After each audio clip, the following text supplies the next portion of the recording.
Okay, yeah, let's start with the quiz. I know that this may come as a surprise for you, but I really hope that you don't forget what we covered the previous weeks. I'm asking some really simple questions, but I hope that you remember what we talked about. Okay, don't just give them back to me. Okay, so let's begin. Definition of medieval ballads.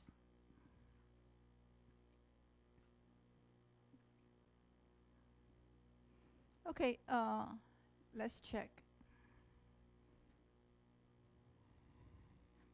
Pretty good. Yes.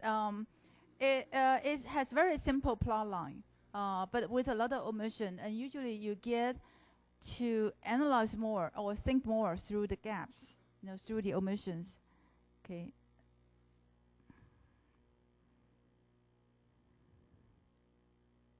So which are of the descriptions here are positive affirmation of the values of the characters?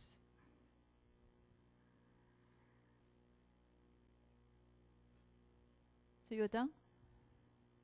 Okay. Not too bad. The old knight sits by the king's right knee, and we talk about how this is a flattering position or a submissive position. Okay, and the first answer, the first part is just a description of his radical responses.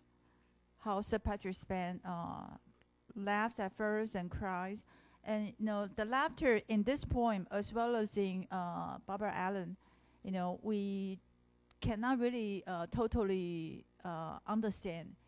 There is there can be different interpretation of the laughter of Barbara Allen or Sir Patrick Spence. Okay, let's move on.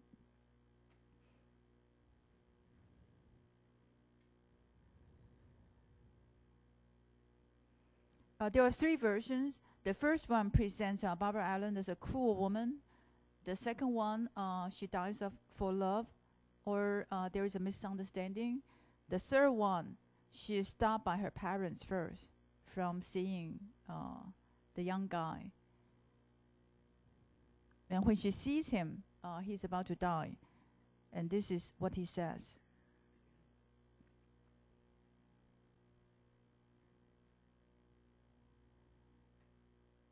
Okay.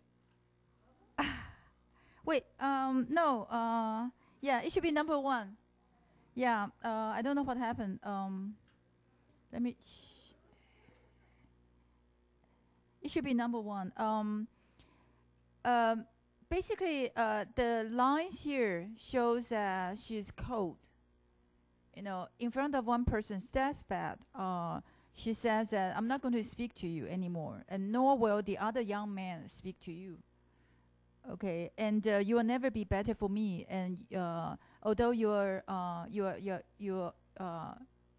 are hurting for me, you will be no better for no longer any good for me. So it shows that either she's honest about the situation, or she's self-centered, or she's stubborn about hiding her emotion. Okay, but from the lines, we don't know that she will die for him. So this is a wrong answer. Okay, and later on she changed. When she hears the bell. Okay, so I think that this is the most mysterious part about the version 3 of Barbara Allen. Okay, because we saw that she loved him, but then in front of his deathbed, she's so cold, and then later she wants to die for him. There are some radical changes of her emotions, which are not really explained in the ballads. I think this is also something interesting about the ballads. The ballads usually tell stories and present actions, but the ballads does not analyze the characters. So it leaves a lot of room for us to try to analyze the characters from our perspective. Okay. Okay, the next one. Okay, let me check. Pretty good. Yes. All the ballads have different versions, because they have been orally transmitted before the 19th century. Okay, they all have different versions. It's just that I didn't show you the different versions of Sir Patrick Spence. I show you 3 versions of Barbara Allen. Okay. Oh, maybe simply because I like Barbara Allen. It was a song that I knew when I was in high school. So I collected different versions. Okay. Yes, one deals with the loyalty of Sir Patrick Spence. But it doesn't mean that Sir Patrick Spence is completely loyal, blindly loyal. He is also critical. From the laughter or the words he speaks, we know that he's critical, but he's still loyal. He follows the order. Okay, the other either unrequited love or failed love. Okay, and I think both has this issue of mortality. Both has a strong sense of how the characters have to die, and they are mortal. Both have omissions. Both have gaps. Okay.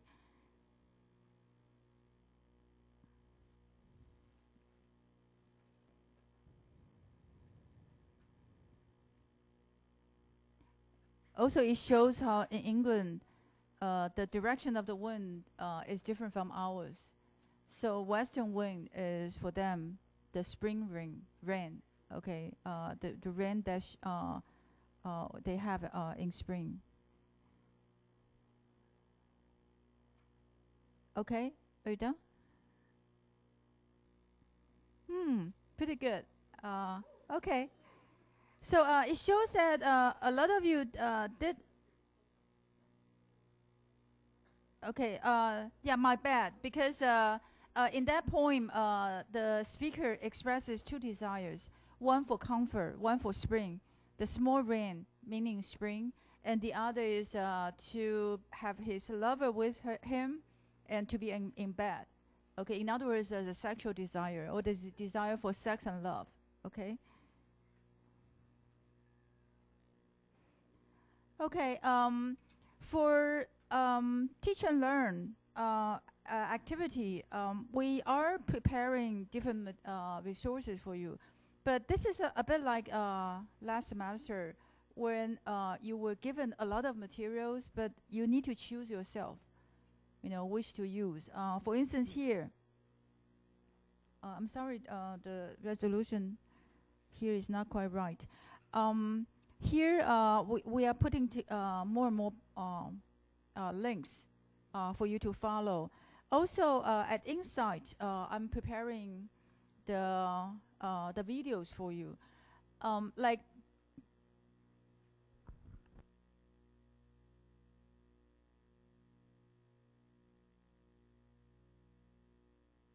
because Doris's section A, they don't have access to Insight.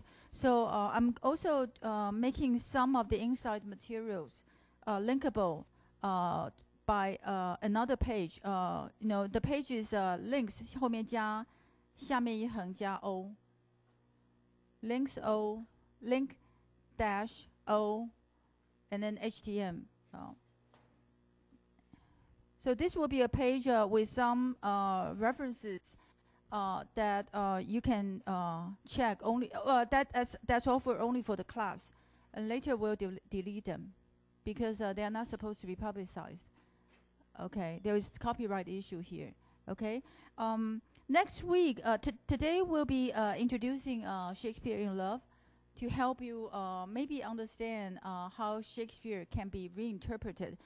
Shakespeare's plays and sonnets and everything that he produced have been reinterpreted across the centuries by many artists. Okay, and Shakespeare in Love happens to be related to Romeo and Juliet, and that's why I chose Shakespeare in Love. In the past there were different versions of Romeo and Juliet. So I'm including here one version. This is also a version that I'm going to show to you today. Next week, with metaphysical poetry, I think metaphysical poetry is similar in a way to sonnets, in a sense that it's a kind of logical argument with quite elaborate metaphor, elaborate use of metaphor. Okay, it's only that metaphysical poetry is more witty, is even more witty than Shakespearean sonnet. Okay, and that's why I'm using a film, which is actually a contemporary film, about a teacher who teaches metaphysical poetry, or who taught metaphysical poetry, and in the present time of the film is dying of cancer.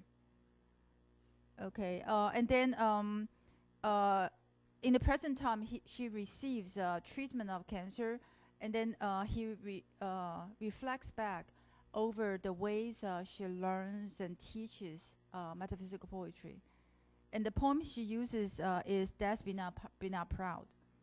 Okay, and that's why we connect the poetry and the film. Okay, so these are references, and at Insight, I think you should know how to look for the references. I also download some. Do you know Literature Resource Center? 你们知不知道那个 Literature Resource Center? Let me quickly show it to you.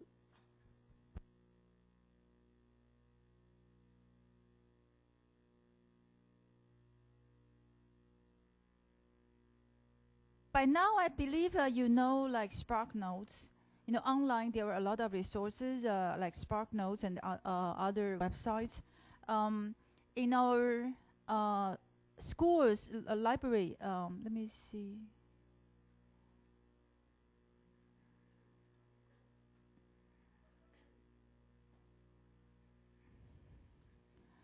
你们到图书馆界面之后哈，就去找那个 library， 就是要资料库检索，好，然后资料库总览，然后这边找 L 这边往下拉哈。其实这边你进那个就是 L 的最后一个，就是那个文学资源中心。好，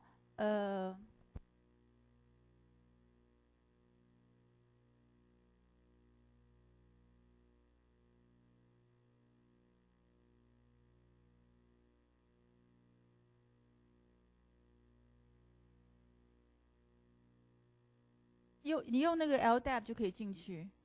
进来之后那个和 Gale 就 Gale database 有很多个，事实上那个和大家以后相关的还有一个是那个 Test and Educational Center， TRC， 它里面有一些什么托福、多益的试题，还有教怎么样做 resume 等等。好，这是另外一个。那我现在要介绍大家是那个Literature Resource Center LRC。好，那你进来之后，你就可以打，比如说 John Donne 或 Shakespeare， 然后就看到很多资料。那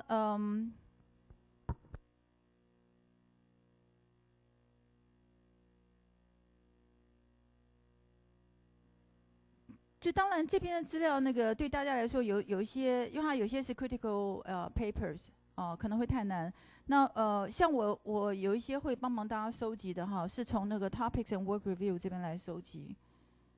那 Topic and Work Review 它有这种overview 这种都是写给学生的。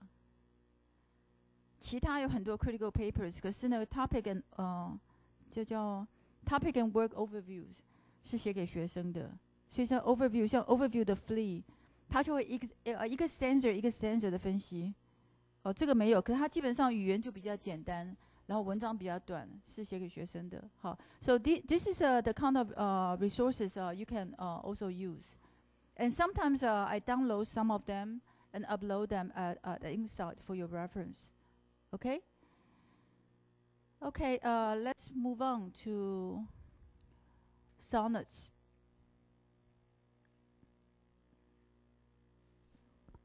Okay, just now we talk about how with medieval ballads, we get to see how love is associated with mortality, with human mortality, but then also with some chances and coincidences. For instance, Barbara Allen and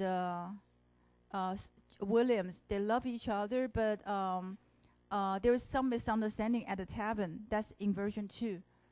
There was some misunderstanding, so that Barbara Allen thought that he slighted her ignore her at the tavern. So that's the chancy element of their relationship. Okay, and today with Shakespeare's love sonnet, we'll be dealing with also issues of love, love at first sight, love associated with mortality, immortality, or love versus art. How love is related to art. Okay, and we'll be reading 3 poems. Shall I compare thee to a summer's day? Let me not to the marriage of true mind admit impediment, and also the courting sonnet from Romeo and Juliet. Hopefully, I'll finish the first poem in the first hour and then give you a break, and then we'll deal with the second poem and also Shakespeare in Love together in the second hour.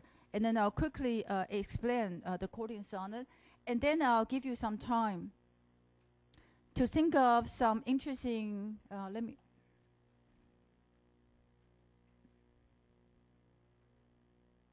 to think of some interesting ways to present your knowledge of one of the sonnets. Either to explain the witty part, the difficult part, the complex meaning, the sound arrangement, or you can, as a group, you can pick up 2 persons to read the poem as a love poem, or you can try to find out the relevance, etc. Okay.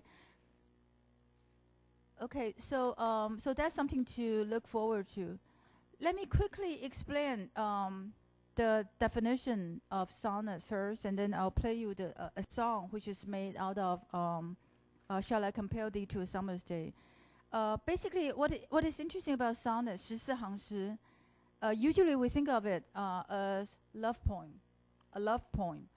But what is interesting about it is that it's also a logical argument, a very witty argument.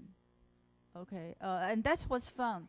You can use it as a love poem to your lover, okay, to your girlfriend and boyfriend. But then at the same time, you can also appreciate, as English majors, you can also appreciate the complexities of its logical argument and its use of language and sound arrangement, etc. So here's the definition of a sonnet, that it is a dialectical construct. It's an argument made in a dialectical fashion. 就是它会有正反合. One side, the other side. So there are usually 2 ideas which are in contrast to each other. For instance, beauty and mortality. That's one thing. Or conventional view of beauty and the lover, the real lover. That's another possibility. Okay. So the 2 contrastive ideas are presented, in relation to each other. Okay, and then there is a resolution at the end. Okay. The resolution may not resolve the tension completely. At the end, the resolution could be, a matter of ambiguities. There can still be some ambiguities in the resolution. Okay, and Shakespeare has altogether 154 sonnets. As I said, basically Shakespeare his life is mysterious to us. There is something known about him. For instance, he's from Stratford-on-Avon, and he was married there, and then he went to London and to work at the Rose Theatre, etc., etc.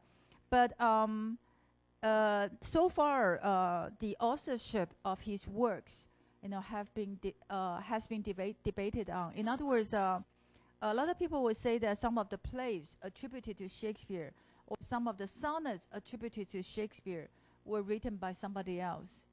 Okay, so the Shakespearean sonnet, 154 sonnets, let's just see it as what is conventionally attributed to Shakespeare, although we don't know if they are really all written by him. Okay, interestingly, in this group of sonnets, there's no singular target. In the first part, the first number 1 to 17 is the sonnets for a young man. And then there are sonnets about human mortality and immortality of poetry. And then there are sonnets about the dark lady. Okay, so the Dark Lady, Sonnet 116, the one that we are going to read, belongs to this part. People say that in this part there are some similarities about the way the lover is described. Although the Dark Lady, the name Dark Lady, is not really presented. People call this lover the Dark Lady because of Sonnet 130. My mischievous eyes are nothing like the sun. You know, this is a very unconventional love sonnet, which we are not reading, but you have in your anthology. Okay, where Shakespeare pretty much say that, oh, 我的 mystery， 我的那个 lady， 她的那个头发像铁丝一样，她的眼睛非常暗淡，她的脸很黑等等，就和一般的 typical beauty 都完全不一样。Okay, so and that's why people call this group of poems the poem for the dark lady, because the complex is dark. Yeah.